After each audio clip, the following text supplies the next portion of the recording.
नमस्कार दोस्तों, जय जोहार। मैं कौशल तिवारी और बिहनिया संजय में आपका स्वागत है। भरी संसद में संविधान निर्माता डॉक्टर भीमराव अंबेडकर के अपमान को लेकर उठे सवाल अब बड़े और गहरे होते जा रहे हैं। गृह मंत्री अमित शाह ने जिस अंदाज में अंबेडकर अंबेडकर अंबेडकर कहकर व्यंग कसा था, वह मामला अब तूल पकड़ने लगा है। यूपी से लेकर बिहार तक और यहां तक भी संघ लॉबी ने भी अमित शाह के इस्तीफे के लिए दबाव बनाना शुरू कर दिया है। और यही वजह है कि अब गुजरात से पोषित संत मोहन भागवत के खिलाफ अभियान छेड़ चुके हैं। मोहन भागवत कल ही शाम को रायपुर पहुंचे हैं। वे सप्ताह भर के प्रवास में हैं। इन दिनों वे संघ के नेताओं और भारतीय जनता पार्टी की जो डबल इंजन की सरकार है उनके कुछ मंत्रियों से भी मिलेंगे। क्या कुछ राजनीति होगी यह हम आपको फिर बताएंगे, लेकिन आज हम बात कर रहे हैं गृह मंत्री अमित शाह पर इस्तीफे का बढ़ता दबाव। कहा जा रहा है कि संघ ने स्पष्ट कर दिया है कि अंबेडकर को लेकर वे कोई रिस्क लेना नहीं चाहती, क्योंकि आने वाले दिनों में जो चुनाव है उसमें इसका बुरा असर पड़ेगा। इसलिए अमित शाह को हटाया जाए और यहीं से राजनीति शुरू होती है।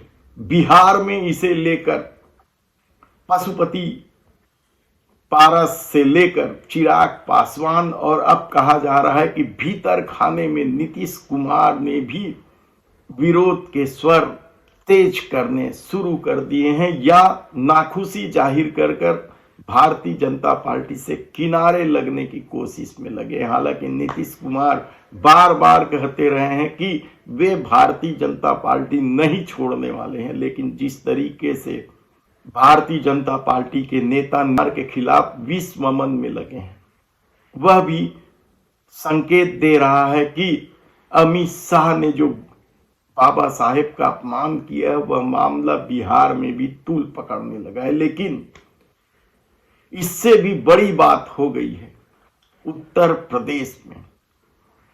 कहा जाता है कि उत्तर प्रदेश के मुख्यमंत्री योगी आदित्यनाथ और अमित शाह के बीच पहले से ही पंगा था और अब अंबेडकर विवाद के बाद जिस तरीके से पूर्व प्रधानमंत्री अटल बिहारी वाजपेयी की जन्म शताब्दी वर्ष में लगाए गए स्वास्थ्य मेले से अमित शाह की तस्वीर गायब कर दी गई।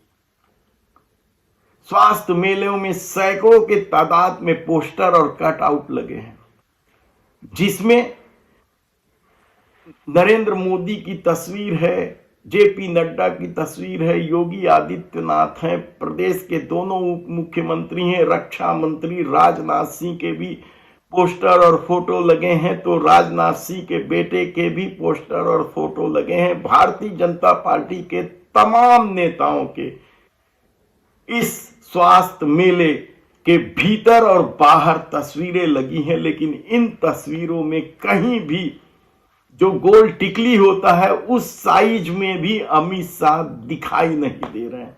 इसका क्या मतलब है? क्या सचमुच उत्तर प्रदेश की राजनीति में अंबेडकर को लेकर योगी आदित्यनाथ इतना चिंतित हैं कि वे अमित शाह को किनारे कर देना चाहते हैं, या फिर अपनी पुरानी दुश्मनी को भुलाने का मौका ढूंढ रहे थे और मौका मिलते ही उसे अमली जामा पहना दिया गया? ऐसे कई सवाल इस दौर में उठे हैं, लेकिन हैरानी की बात तो यह है कि यदि अमित शाह प्रधानमंत्री के अगले दावेदार हैं, देश के प्रधानमंत्री नरेंद्र मोदी के सबसे पसंदीदा हैं, उनके उत्तराधिकारी हैं, तो फिर उनका पोस्टर से गायब होना क्या अंबेडकर को लेकर दिए बयान ही एकमात्र कारण है? दरअसल जिस तरीके से भरी संसद में गृह मंत्री अमित शाह ने व्यंग कसा था, डॉक्टर साहेब का अपमान किया था, उसे लेकर देश भर में धरना प्रदर्शन चल रहा है। उनके इस्तीफे की मांग की जा रही है। और कांग्रेस अध्यक्ष मल्लिकार्जुन खड़गे ने तो साफ तौर पर कह दिया था कि रात को 12 बजे तक अमित शाह को हटा दें। महाराष्ट्र में भी आंदोलन चल रहा है तो यूपी बिहार में भी आंदोलन चल रहा है। देश के अलग अलग हिस्सों में, यहां तक कि छत्तीसगढ़ जैसे छोटे राज्यों में भी अंबेडकरवादी अमित शाह के इस्तीफे की मांग को लेकर प्रदर्शन कर रहे हैं। ऐसी परिस्थिति में क्या अब अमित शाह की कुर्सी जाना तय हो गया है? मुश्किल है, क्योंकि जिस तरीके से संत लाबी को संघ के खिलाफ विश्वमन करने के लिए छोड़ दिया गया है, उसके बाद तो यही लगता है कि देश के प्रधानमंत्री नरेंद्र मोदी अमित शाह को बचा लेना चाहते हैं। ऐसी परिस्थिति में संघ भी किस हद तक दबाव बनाएगा कहना मुश्किल है, क्योंकि महाराष्ट्र चुनाव जीतने के बाद जिस तरह की राजनीति में परिवर्तन आया है, हालांकि मोहन भागवत के सुर अभी भी मोदी सरकार के प्रति तीखे हैं, लेकिन कहा जा रहा है कि महाराष्ट्र चुनाव में बम्पर जीत ने संघ के तेवर ढीले कर दिए हैं। ऐसी परिस्थिति में अब देखना है कि उत्तर प्रदेश के लखनऊ में जो अटल स्वास्थ्य मेला लगा है और उस मेले से अमित शाह की तस्वीर गायब कर देने का मामला सामने आया, उसके बाद राजनीति किस करवट बैठती।